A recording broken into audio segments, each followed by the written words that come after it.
3 சுழி நா திணைன்னு வந்துச்சுன்னா குலம் ஒழுக்கத்தை குறிக்கக்கூடியது. துணின்னா வெறுப்பு. 2 சுழி நீ துணின்னா வெறுப்பு. 3 சுழி நீன்னா ஆடை உறுதி செய். சரிங்களா? நுனின்னா முனை. சரிங்களா? 2 சுழி நீ நுனின்னு வந்துச்சுன்னா முனை. 3 சுழி நீ வந்துச்சுன்னா நுட்பமாக சிந்திக்கிறது. சரிங்களா? நுட்பமாக சிந்திக்கிறதுக்கு பேர் தான் 3 சுழி நீ. பனின்னு வந்துச்சுன்னா பனித்துளி. சரிங்களா? கிளைமேட்டு. 3 சுழி நீ பனின்னு வந்துச்சுன்னா வணங்கு, நம்ம ஒர்க் பண்ணுறது, வேலை செய்கிறது. 2 சுழி நா பனைன்னு வந்துச்சுன்னா ஒரு வகை பனை மரத்தை குறிக்கக்கூடியது. 3 சுழி நா பனைன்னு வந்துச்சுன்னா பருத்தல் மூங்கில். சரிங்களா? 3 சுழி நா பனைன்னு வந்துச்சுன்னா பருக்கிறது, பருத்தல்னால் பெருசாக இருக்கிறது, மூங்கிலை குறிக்கக்கூடியது. பேன் 2 சுழி நா பேன் வந்துச்சுன்னா நம்ம தலையில் இருக்க ஒரு உயிரினத்துக்கு பேர் தான் பேனு. 3 சுழி இன்னுன்னு வந்துச்சுன்னா விரும்பு.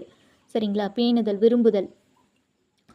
மண்ணுன்னா 2 சுழியின் மண்ணுன்னா அரசனை குறிக்கக்கூடியது. 3 சுழியின் மண்ணுன்னா நம்ம பூமியை குறிக்கக்கூடியது.